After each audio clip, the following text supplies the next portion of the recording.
I'm Neijah Lanae, and you are watching Group Chat.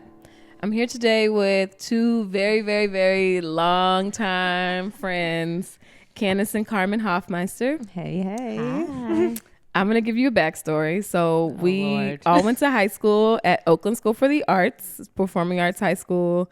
We were like some of the first kids there, less than 200 kids. Carmen was a dance major. Our emphasis is what we called them. Carmen was a dance emphasis. I haven't said that in a long time. And Candice was a clown emphasis. No, I'm kidding.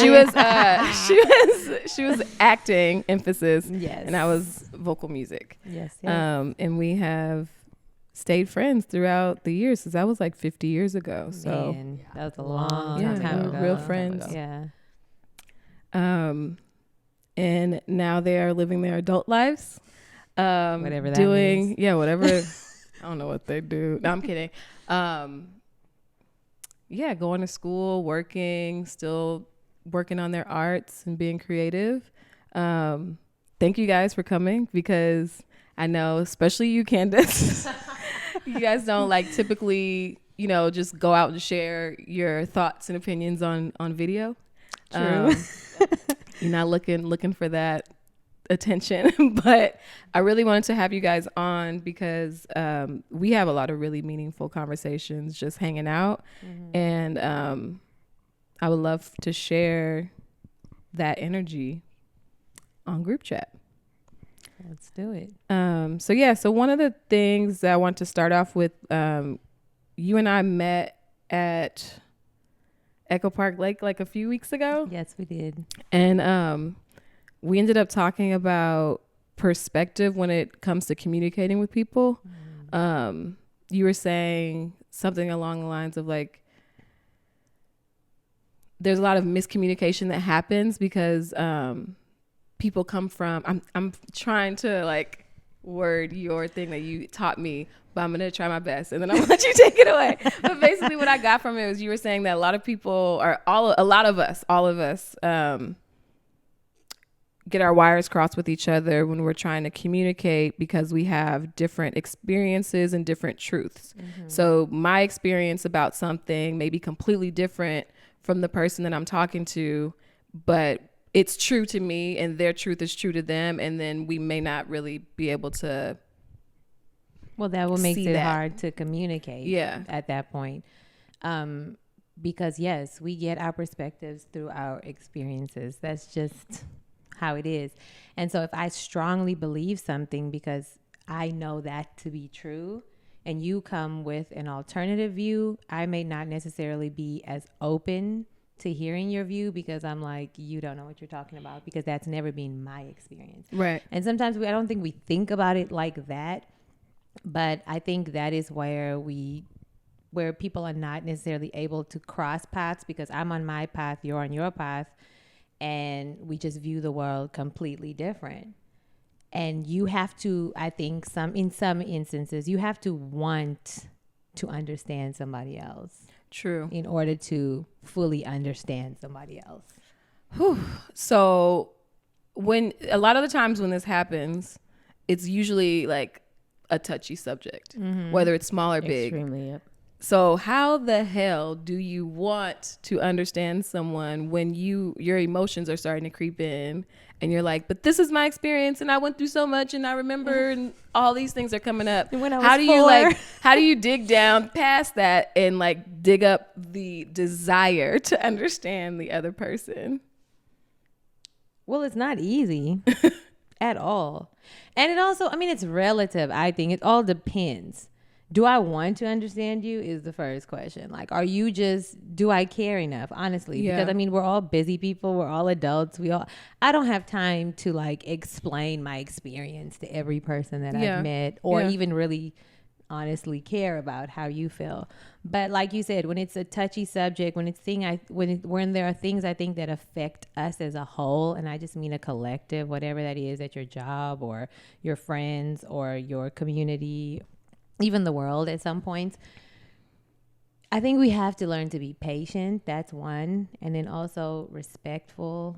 I feel like in this day and age, a lot of people have opinions and they just voice them, but there's like no repercussions or there's anything. Especially, I mean, on these type of platforms, I can say whatever I want to say because I'm behind a camera or behind a keyboard, and no one's gonna touch me. No one's gonna do anything. I mean, where we grew up, yes, you will get hit. I was saying, when you said touch me, I knew exactly what you meant. Yeah, you will get punched in the face. You can say certain things growing up, and yes, someone's gonna sock you in the jaw. Period. Yeah. But like, not so much. I mean, some places still, but not so much now. And so I think we've created a society where everyone is willing to give their opinion, and then that's it. But also, it's like, is your opinion really that important on that discussion, also on that topic? Because we were talking about this as well, is that in listening to someone's perspective, it's like, are you knowledgeable enough about the subject to have a perspective that I care about? Yeah. Or are you just saying things that it's like, you know, I read this headline and now I feel this kind of way. But it's like, do you really know why you have that opinion? Yeah. Do you have a reason or thought process behind it?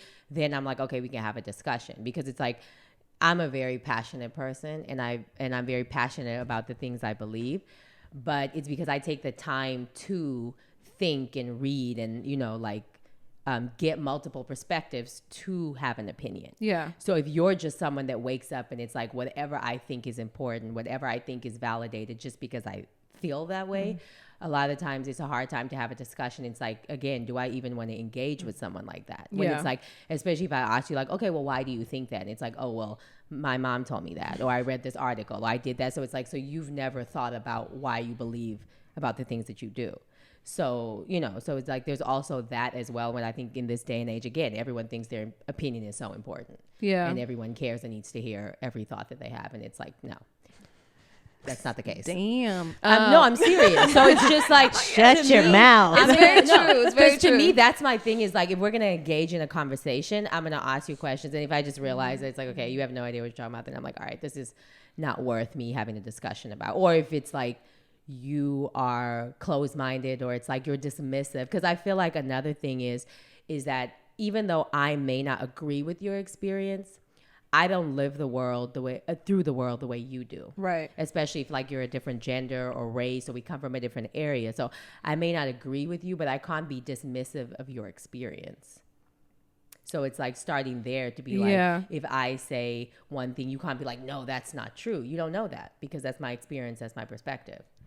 But also I feel there's another component to this in like, I also think that people of a certain privilege or a certain power level, status, whatever, they don't necessarily need to understand your experience. Like they have to want to understand your experience because why? Like, yeah, it doesn't affect. I'm in the position of privilege, so your experience and opinion don't really matter to me. They don't. It's so the world is made for you. So so you have to, again, that's when it also gets tricky or difficult trying to communicate with people that are in, I guess, the power position in a situation, because you have to then really find the words, find the way to express your opinion and that it matters to somebody that doesn't necessarily care to hear it or need to hear it.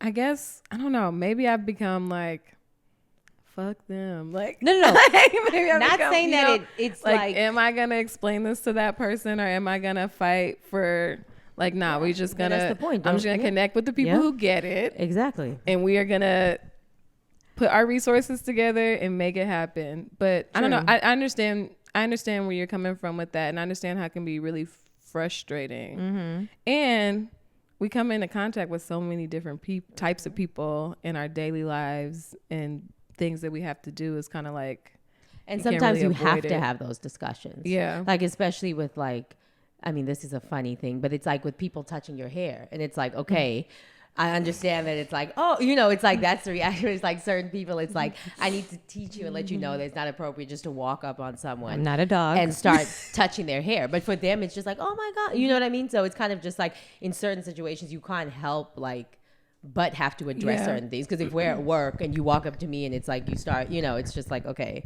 like, don't do that. Well, you've opened a can of worms. Like, I have had people of all walks of life just come up and touch my hair. Yeah. Or like, just like, I literally had a guy once come and like dig his hand in the top of my head. But that's just story time. Not funny, but and you didn't know this person. I did not know this person.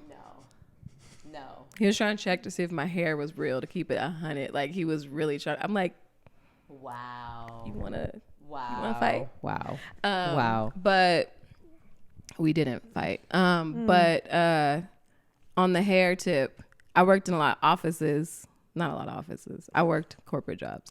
But and I changed my hair a lot.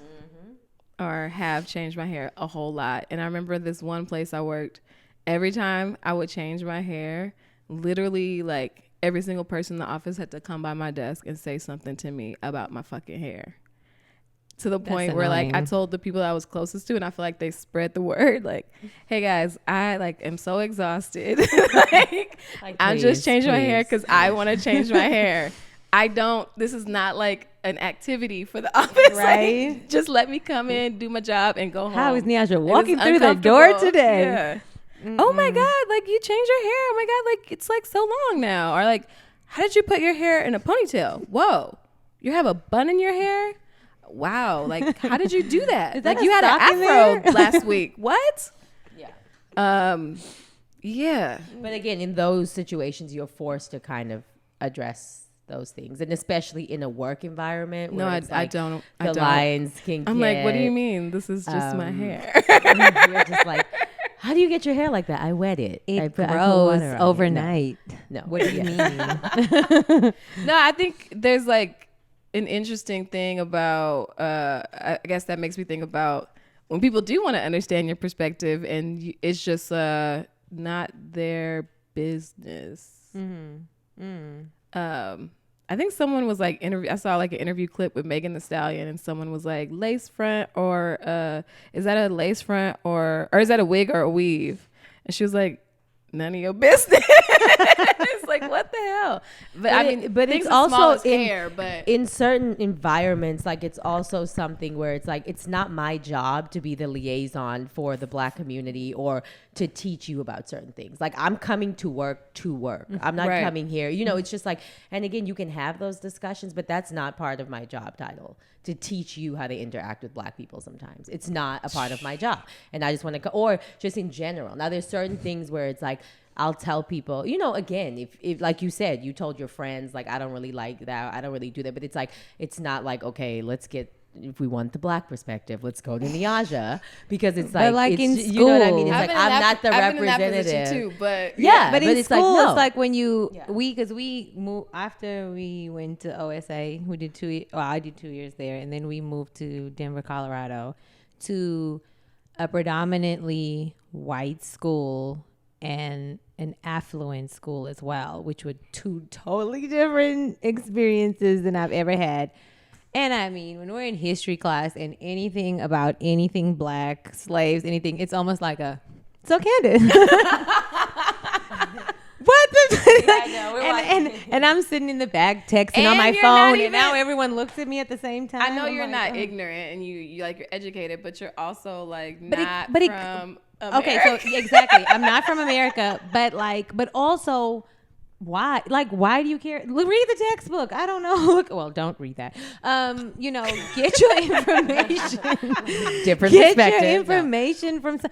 I'm just saying, I'm in the same grade as everyone else here. I came to learn, and at that point, like, had an attitude. So no, I was not here to learn. And then you're asking me about questions that I don't really even feel you care to know the real answer to. Right. And even the teachers, even the instructors would like look at me for a response. They would say something about anything Black culture. And to your point, have an opinion on the topic? just because you're Black does not mean we all have the same perspective. Yeah. We all have the same upbringing. I mean, I'm South African, and then I moved to America, and so that used to annoy me. That used to annoy me. And I would just put my head down. I'll be like, next. I went to like predominantly white elementary, and it was pretty affluent. But I feel like because I was in the Bay Area, like my teachers, Bay people are different. I'm like, they would never do the that.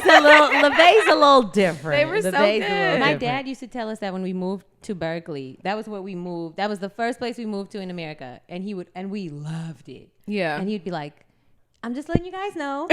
The rest of America is not like Berkeley. Just a reminder. Berkeley's FYI. And I never understood what he meant by that. He was just saying that, everyone is not like as open or whatever.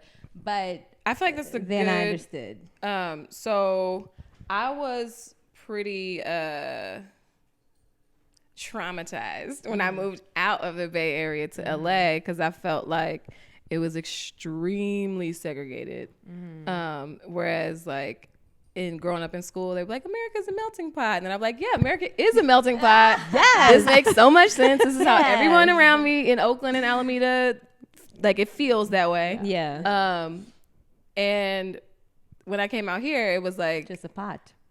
It wasn't even a pot. It was just like, I don't even know what to call it. It was a potluck. There we go. But it's just like everyone is in from down to like the smaller neighborhoods that people reside in to the cliques that people were in my college to just like friend groups and just different things. Everybody was the same in each group, are very, very similar in each group. And that was something that was like, damn, like I don't know how to identify or how to like break those walls down. And like I have over the time, like I have so many different beautiful, amazing friends, but it was not like that when I moved here. And I was like, this is weird. This is sad. Everyone's racist. It's like the movie Crash. Like literally. But yeah. Do you know what? Okay, something that's going to sound kind of crazy, but I feel like public transportation is a way for you to go outside of your circle. And go, like in, okay, I don't know. Okay, let's give us a step by I'm step. trying to say, I was used to taking, BART is, but I took AC Transit. Let's keep it real. BART was way too expensive at that time. So Don't go there now. I would take the bus all the way from Berkeley to Oakland and then back on the 51. And For fun or for travel? For school. Oh, okay. For OSA. But then, if we needed to travel, if I needed to go to Ross real quick, I'll go downtown Berkeley. But anyway, that is how you see other people that you wouldn't necessarily interact with. And I was talking to someone in LA. I guess also I live kind of in the Valley area, so I'll keep it to that. But the public transportation is kind of trash where I am. Well, yes, it's not set up for you. I believe that's not what you're saying. Buses come like every 30 minutes, whatever. But what I'm saying is that forces you to just be in the area that you're in. If you don't have a car, yes, I'm only going to this store. I'm only going to that school. I'm only going in like a little radius. Because everything's so spread out. Everything is Everything's in so my spread area. Like I have to really want to go there where I feel like when I had to get on the bus, I'm going through different neighborhoods. Yeah. I'm seeing different people, some of which I would really Wow. never have seen. Very nice. But I'm saying that, but even in, like the in subway in New York, the subway in New York, I mean, different type of people get together, and I just feel like in LA, it's very hard to meet people outside of just your work, your gym, absolutely, the area you live in, because Yeah. people don't necessarily. There's not a general way, I guess, to integrate. I don't know. I just feel like I was talking to someone about this. There the other isn't. day. There really isn't. Not in LA. No. There isn't a general way to integrate. And then, I don't know, I could be wrong, but a lot of people that you encounter in LA are like literally seeking to be around specific types of people. Like like opportunists. I'm not going to call it opportunists because all of us are looking for opportunity. But Some more than others. some more than others, some less than others. But I know we were talking about a long ass time ago.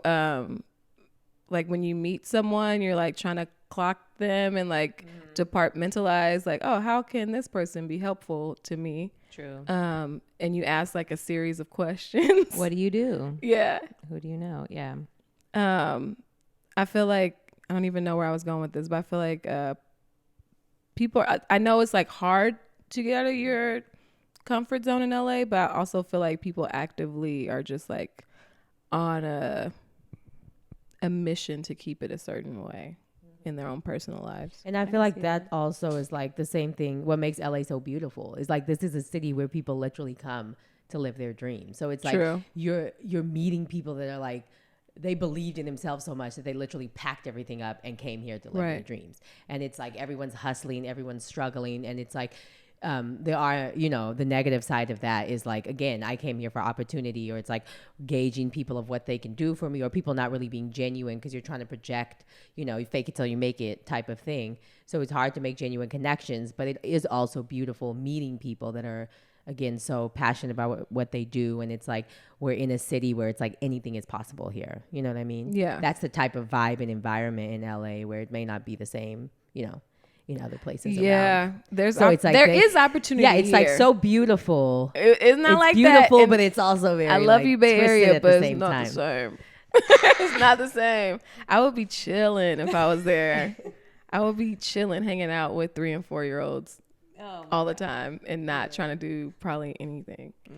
The 3 and 4 year olds are my nieces. But you can be anywhere. You can be anywhere. It just depends on. It depends on where you go. Like you can stay in your neighborhood, or you can stay in a certain area if you want to, and that's anywhere.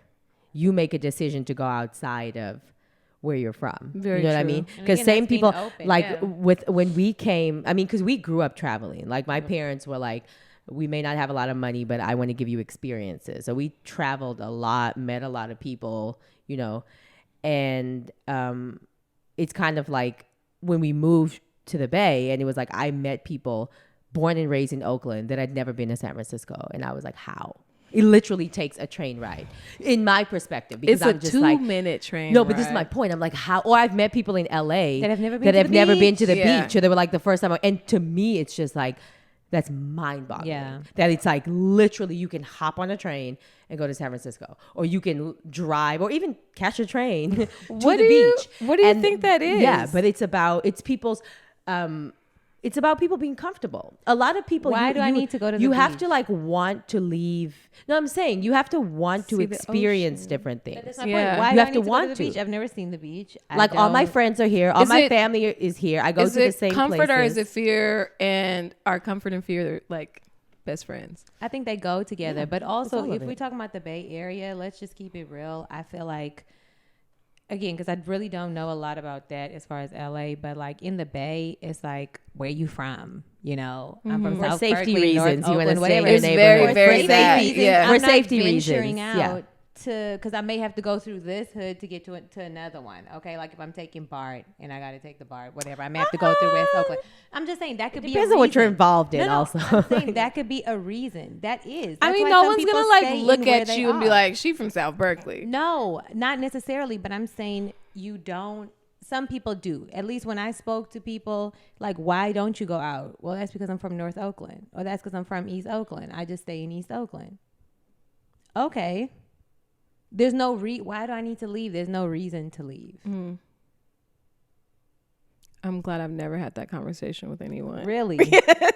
no, and that for me, it was like it was crazy because, but again, to me, that seems so strange. But it's like I understand their perspective. Like it's like we traveled because my parents took us places. If my parents decided you were to not travel, we would have been in the same neighborhood. We would have done the same things. And it's kind of just like, that's how it would have been normal for me that I lived in the same house my whole life, that I went to the same corner store, that I did whatever. So it's about, and a lot of time, that's why it's like, those people are outliers that like leave their neighborhood, or a lot of people like you when you went to college, it was like you were exposed to a whole different set of things, and it was like leaving Oakland for real, leaving Oakland, leaving your family, leaving your comfort zone. It's like it puts you in a different because we were talking about that moving to America, it like puts you in a different thing where it's like things that I just consider normal and I don't have to explain to anyone around me.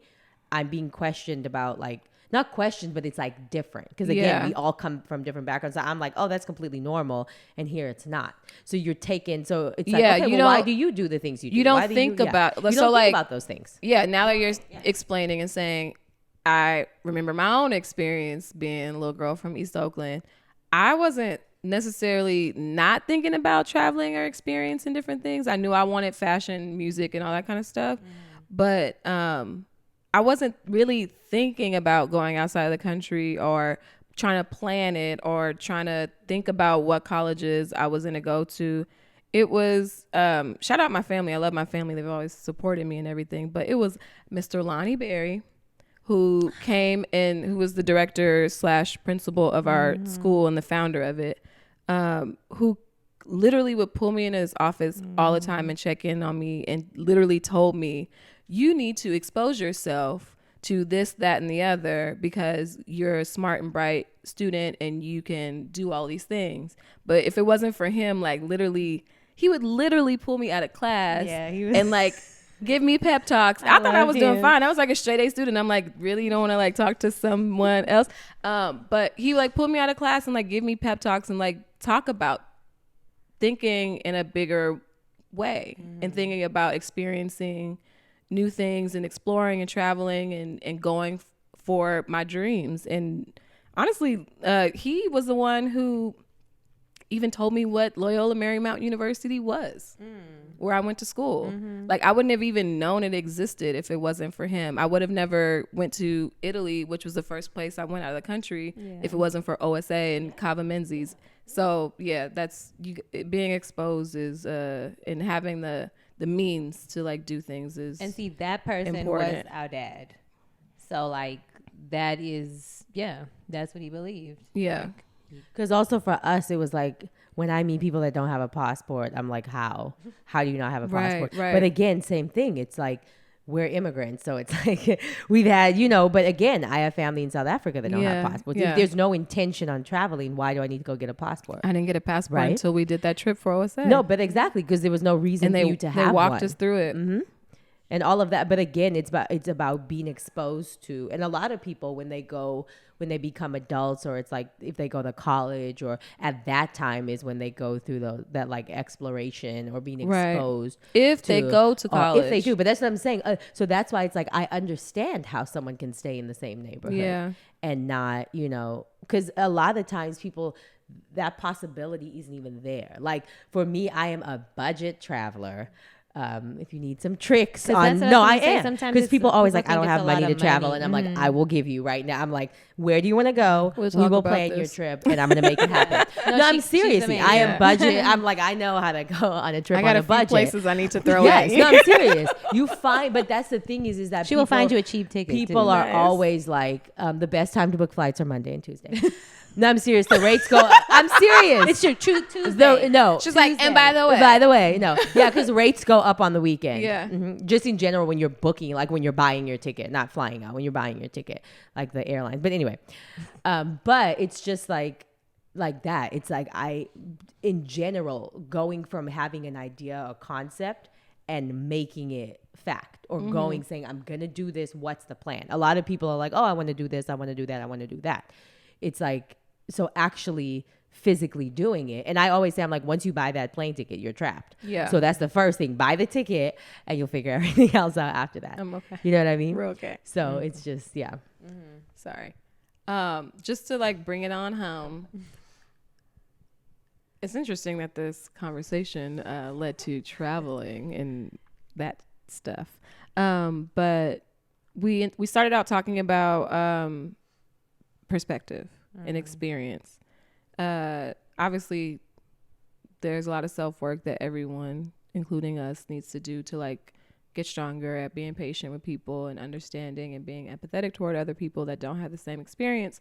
But how much do you guys feel like traveling and experiencing different places can like help people mature in that kind of way? Oh my gosh, I think it is the best way to put yourself out there and fully jump into somebody else's experience. Like when you travel, for me, it's so important to eat people's food. Like when people make food for you from that place, it's like almost a spiritual experience for me. Like you're putting all that love and everything in a meal, and then I get to consume it. And then this is something I've never tasted before, or maybe I had the bootleg version at the place down the street, and I have the real version. Yeah. It's like, it's amazing. And I think that's how people, you may not be able to share, speak the language, but everybody can understand a good meal, you know, and sitting down and sharing a meal together. And I think that's I know that's a very African thing. Like people feel like, especially when we go back home, they haven't said hi to you unless they fed you. And I feel like those are a lot of cultures, I think. Like they want to, or the mom of the house is like, let me give you something to eat. Because sometimes the people don't have a lot. They don't have anything else to give. So it's like, let me just make you this meal real quick. Yeah. And I can give you that. There'll always be food, like something. If it's a snack, if it's tea, if it's like anytime you go into an African home, there's food. Like, but I think you have to. Yeah, you've never taken me. Yeah. But you have to travel. I feel like that's how you can experience someone else's perspective, I guess, or you can see things maybe from a different view if you put yourself in someone else's shoes. Yeah. And I think also to piggyback on that, I think it also makes you appreciate certain things about where you're from. And you know, again, and I know America has its issues, as every country does, but I feel like sometimes when people leave and they see how other people are living in the world, and then it's like, okay, I thought what I had was bad, but there's like general necessities that you don't have to think about. And I'll use an example because it's like our grandmother was sick, right? A couple weeks ago. And so my aunt called us and they were like, oh, she's not doing well. So we called the doctor and they said she has to go to the hospital. It was Saturday. They call the ambulance to come pick her up because obviously no one can carry her. Yeah. And they tell them they can't come because the ambulance has to be escorted by the police. So either they didn't have enough police officers or the ambulance was busy that day. They literally came Sunday night at 6 p.m. and she had a stroke. Oh my God. So the fact that you can pick up the phone and call 911 and the ambulance is outside within 5 to 10 minutes, maybe sometimes even longer. When you go to other places and you realize, like, I have that privilege. It's like, yes, the healthcare system is awful, but the fact that you have access to that. If you walk into an emergency room, they have to treat you. The fact that you have access to certain things even that, people don't have cars, people don't have electricity, when you go to certain places. So not only is it like I'm seeing how someone else lives, I'm also appreciative of what I have. And even with a little, you can do so much for someone else. And so it's also, I feel like because I know when I come back, and again, like I said, every place has their issues, but it's like, when I go to other countries, or especially, impoverished countries, like when I went to Jamaica, it was crazy to see. It's like these beautiful resorts. But when you're driving there, it's like when you're looking at how the people of the country are living, or there's a lot of places like that where it's like literally these people barely have access to the beach in their country because these foreign entities came in and built resorts so that we can come here and like vacation in Jamaica. Yeah. You know what I mean? And they're not using that money to fix what needs to be fixed in the country. So when you see discrepancy of like poverty and things like that, it makes you appreciate things as well. Things that you have also. So I think that's also the other part of traveling, is being exposed to other cultures, but also appreciating what you have. Yes, and don't just stay on the resort. Meet some friends. Yeah. Or I don't know, link up with someone. People always know people. I think that's the best, because you can like go and explore and take a bunch of beautiful photos and eat amazing food. But I think finding some way to be immersed in the people is the best way. And then they take you to the best places where you can get the best food. Absolutely. And dance all night to the best songs and all. Yes. The music. The music also. Yes. The music. The music. Definitely. Well, that's all of our time. Yes. This is fun. Thank you guys so much for coming here and thank you for inviting us. Again, I'm here with Carmen and Candice Hoffmeister. I said I wasn't gonna do it. I was like the government thing. And I'm Neijah Lanae, and you're watching Group Chat.